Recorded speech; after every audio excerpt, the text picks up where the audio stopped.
Okay, we're going to do Frankenstein, chapter 20. But each time, Frankenstein, open, okay.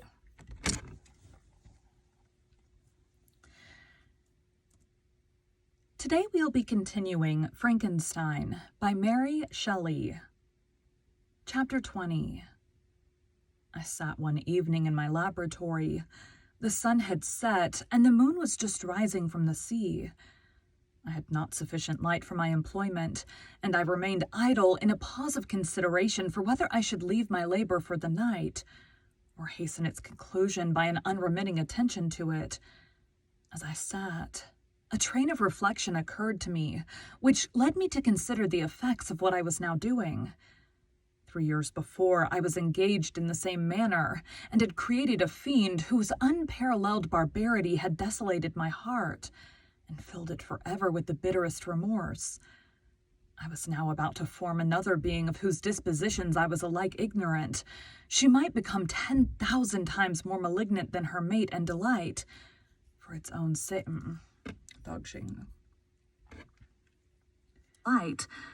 For its own sake, in murder and wretchedness. He had sworn to quit the neighborhood of man and hide himself in deserts, but she had not. And she, who in all probability was to become a thinking and reasoning animal, might refuse to comply with a compact made before her creation. They might even hate each other. The creature who already lived loathed his own deformity, and might he not conceive a greater abhorrence for it when it came before his eyes in the female form? She also might turn with disgust from him to the superior beauty of man. She might quit him, and he be again alone, exasperated by the fresh provocation of being deserted by one of his own species. Even if they were to leave Europe and inhabit the deserts of the New World, yet one of the first results of those sympathies for which the demon thirsted would be children, and a race of devils would be propagated upon the earth, who might make the very existence of the species of man a condition precarious and full of terror. Had I right, for my own benefit, to inflict this curse upon everlasting generations? I had before been moved by the sophisms of being... I had before been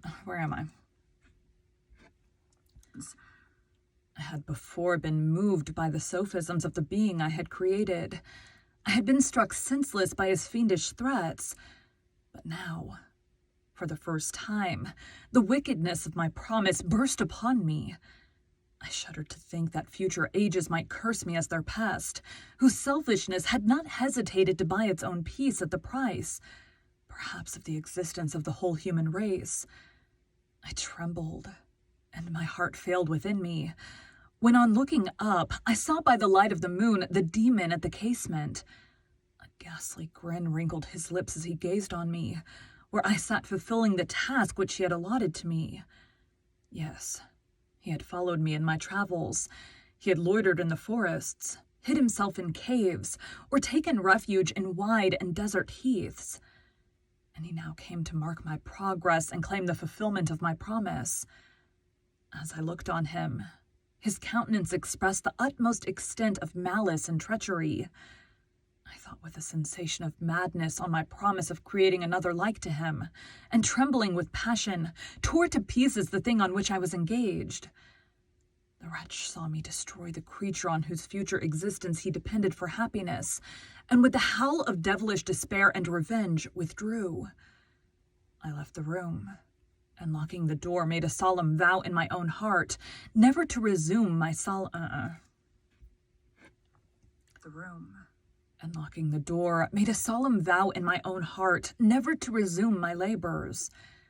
And then with trembling steps I sought my own apartment. I was alone.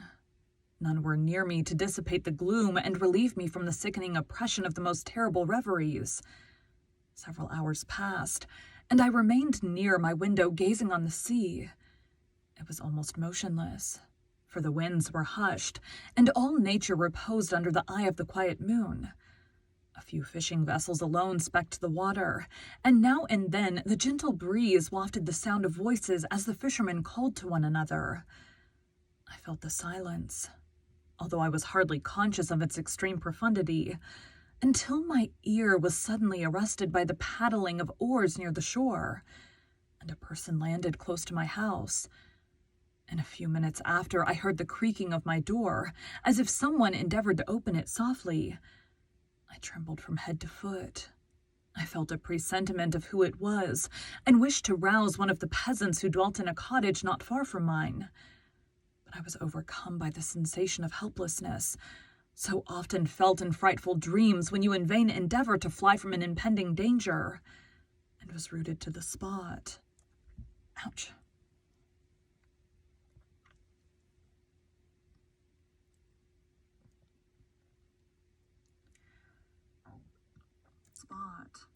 Presently I heard the sound of footsteps along the passage. The door opened, and the wretch whom I dreaded appeared. Shutting the door, he approached me and said in a smothered voice, "You've destroyed the work which you began. What is it that you intend? Do you dare to break your promise? I have endured toil and misery. I left Switzerland with you. I crept along the shores of the Rhine, among its willow islands and over the summits of its hills. I have dwelt many months in the heaths of England and among the deserts of Scotland. I have endured incalculable fatigue and cold and hunger. Do you dare destroy my hopes? Begone! I do break my promise. Never will I create another like yourself, equal in deformity and wickedness. Slave, I before reasoned with you, but you have proved yourself unworthy of my condescension. Remember that I have power. You believe yourself miserable, but I can make you so wretched that the light of day will be hateful to you. You are my creator, but I am your master. Obey. The hour of my irresolution is past, and the period of your power is arrived. Your threats cannot move me to do an act of wickedness, but they confirm me in a determination of not creating you a companion in vice. Shall I, in cool blood, set loose upon the earth a demon whose delight is in death and wretchedness? Begone. I am firm, and your words will only exasperate my rage. The monster saw my determination in my face, and gnashed his teeth in the impotence of anger. Shall each man, cried he, find a wolf for his wolf? Cried he, find a wife for his bosom, and each beast have his mate, and I be alone? I had feelings of affection, and they were requited by detestation and scorn.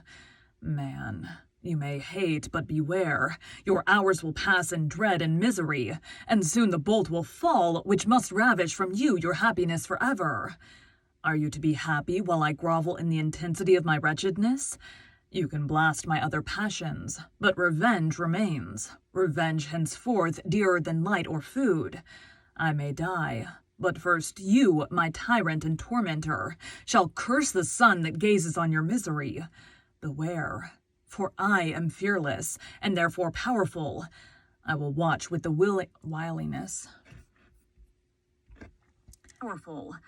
I will watch with the wiliness of a snake, that I may sting with its venom.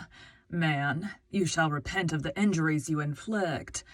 Devil, cease, and do not poison the air with these sounds of malice. I have declared my resolution to you, and I am no coward to bend beneath words. Leave me, I am inexorable.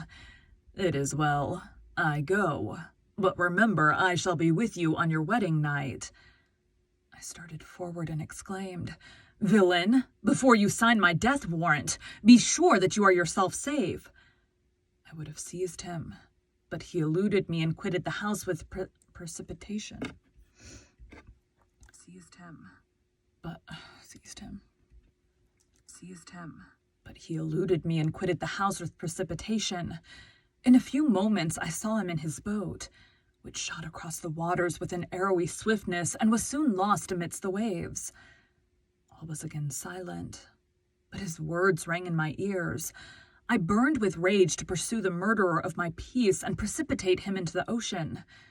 I walked up and down my room hastily and perturbed, while my imagination conjured up 1,000 images to torment and sting me.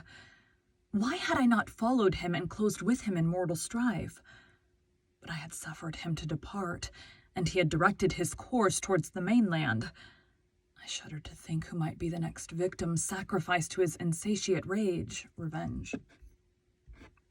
And I shuddered to think who might be the next victim sacrificed to his insatiate revenge.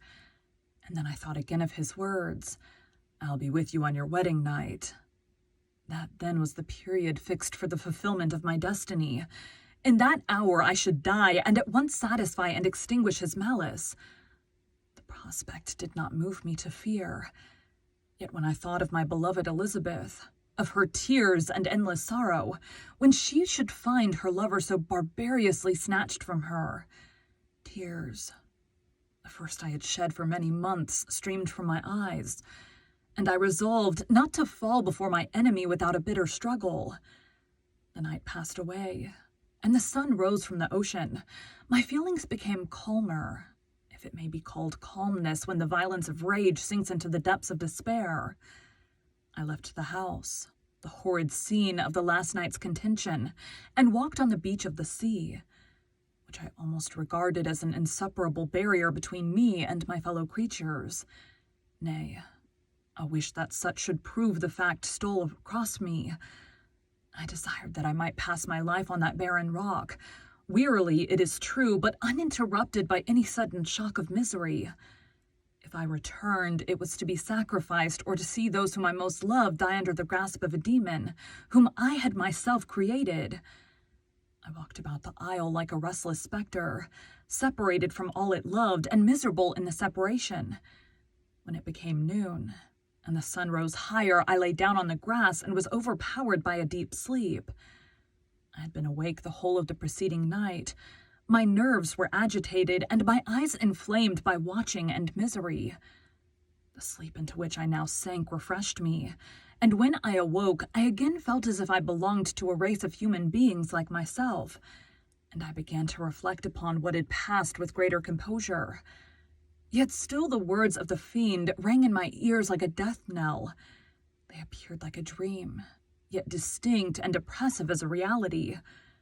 The sun had far descended, and I still sat on the shore satisfying my appetite, which had become ravenous with an oaten cake, when I saw a fishing boat land close to me, and one of the men brought me a packet. It contained letters from Geneva and one from Clerval entreating me to join him. He said that he was wearing away his time fruitlessly where he was, that letters from the friends he had formed in London desired his return to complete the negotiation they had entered into for his Indian enterprise. He could not any longer delay his departure, but as his journey to London might be followed, even sooner now than he conjectured by his longer voyage, he entreated me to bestow as much of my society on him as I could spare. He besought me, therefore, to leave my solitary isle and meet him at Perth, that we might proceed southwards together. This letter in a degree recalled me to life, and I determined to quit my island at the expiration of 2 days.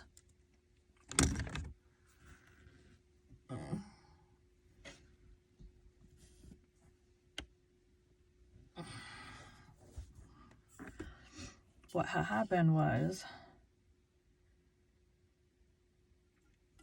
I have a sensitive scalp, and when I ponytail my hair, I have found that it gets really itchy, like down where the ponytail is. So that's why I have been not wearing one. But my hair is like super, I have a lot of hair, like a lot of hair. 2 days. Yet before I departed, there was a task to perform on which I shuddered to reflect.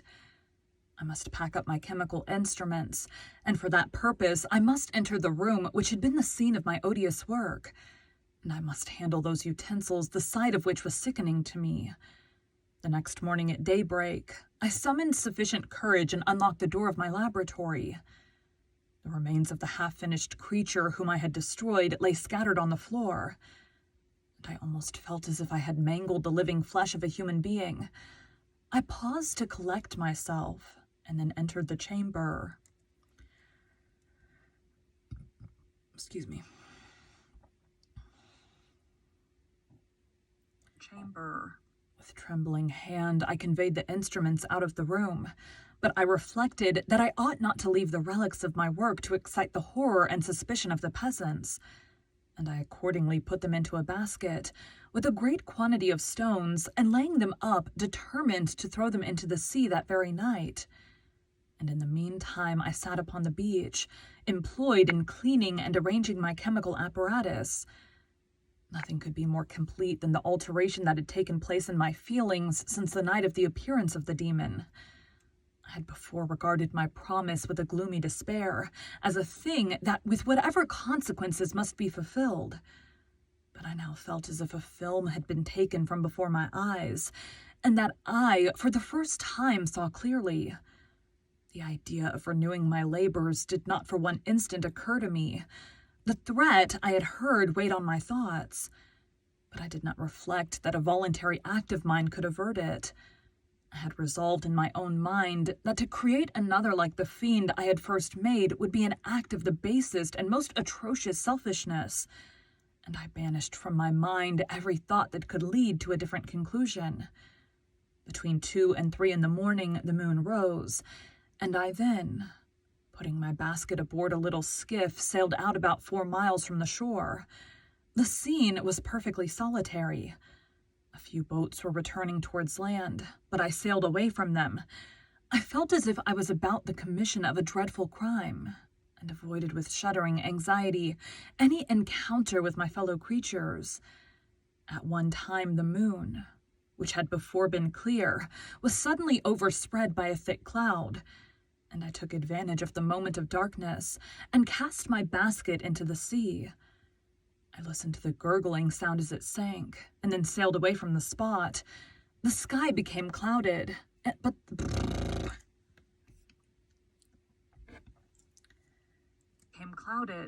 the air was pure, although chilled by the northeast breeze that was then rising. But it refreshed me, and filled me with such agreeable sensations that I resolved to prolong my stay on the water, and fixing the rudder in a direct position, stretched myself at the bottom of the boat.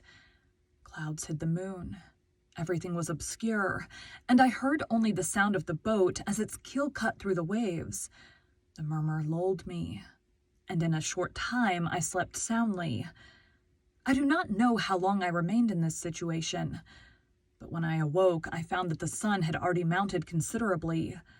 The wind was high, and the waves continually threatened the safety of my little skiff. I found that the wind was northeast and must have driven me far from the coast from which I had embarked. I endeavored to change my course, but quickly found that if I again made the attempt, the boat would be instantly filled with water. Thus situated, my only resource was to drive before the wind. I confess that I felt a few sensations of terror. I had no compass with me, and was so slenderly acquainted with the geography of this part of the world that the sun was of little benefit to me. I might be driven into the wide Atlantic, and feel all the tortures of starvation, or be swallowed up in the immeasurable waters that roared and buffeted around me. I had already been out many hours, and felt the torment of a burning thirst, a prelude to my other sufferings. I looked on the heavens, which were covered by clouds that flew before the wind, only to be replaced by others. I looked upon the sea. It was to be my grave. "Fiend," I exclaimed, "your task is already fulfilled." I thought of Elizabeth, of my father, and of Clerval, all left behind, on whom the monster might satisfy his sanguinary and merciless passions. This idea plunged me into a reverie so despairing and frightful that even now, when the scene is on the point of closing before me forever, I shudder to reflect on it. Some hours passed thus, but by degrees, as the sun declined towards the horizon, the wind died away into a gentle breeze, and the sea became free from breakers. But these gave place to a heavy swell. I felt sick and hardly able to hold the rudder, when suddenly I saw a line of high land towards the south. Almost spent as I was, by fatigue and the dreadful suspense,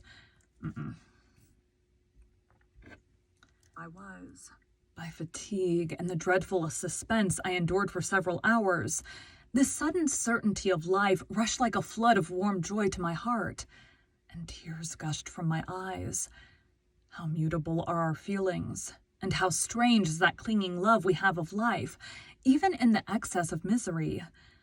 I constructed another sail with a part of my dress, and eagerly steered my course towards the land.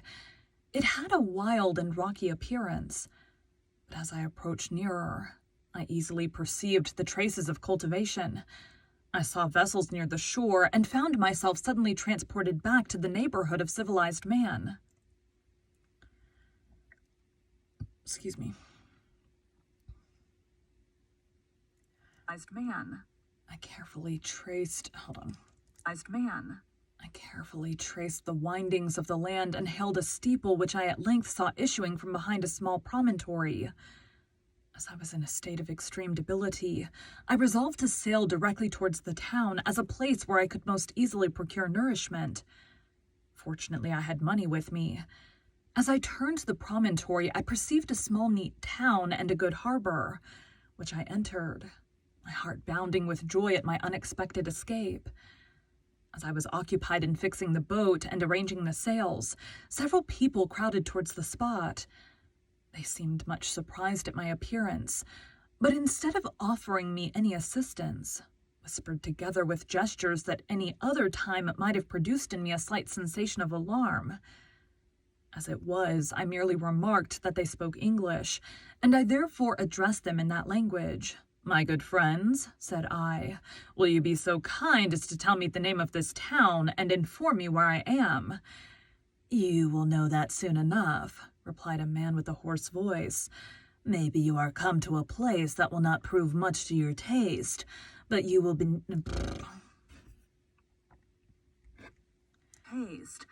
But you will not be consulted as to your quarters, I promise you." I was exceedingly surprised on receiving so rude an answer from a stranger, and I was also disconcerted on perceiving the frowning and angry countenances of his companions. "Why do you answer me so roughly?" I replied. "Surely it is not the custom of Englishmen to receive strangers so inhospitably." "I do not know," said the man, "what the custom of the English may be, but it is the custom of the Irish to hate villains." While this strange dialogue continued, I perceived the crowd rapidly increase. Their faces expressed a mixture of curiosity and anger, which annoyed and in some degree alarmed me. I inquired the way to the inn, but no one replied. I then moved forward, and a murmuring sound arose from the crowd as they followed and surrounded me, when an ill-looking man approaching tapped me on the shoulder and said, "Come, sir, you must follow me to Mr. Kerwin's to give an account of yourself." "Who is Mr. Kerwin? Why am I to give an account of myself? Is not this a free country?" "Aye, sir, free enough for honest folks. Mr. Kerwin is a magistrate, and you are to give an account of the death of a gentleman who was found murdered here last night." This Ansel? This answer startled me, but I presently recovered myself.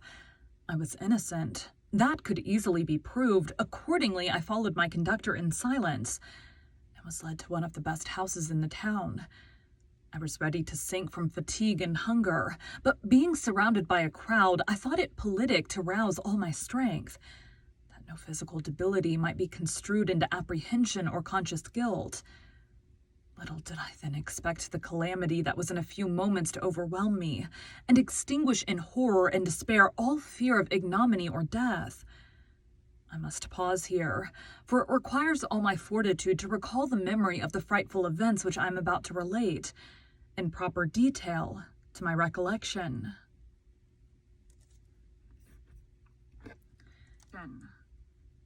Thank you for joining Bite at a Time Books today, while we read a bite of one of your favorite classics. Again, my name is Bree Carlisle, and I hope you come back tomorrow for the next bite of Frankenstein. Bathroom break, get a drink of water break, and then I have to record audiobooks. Thanks, guys.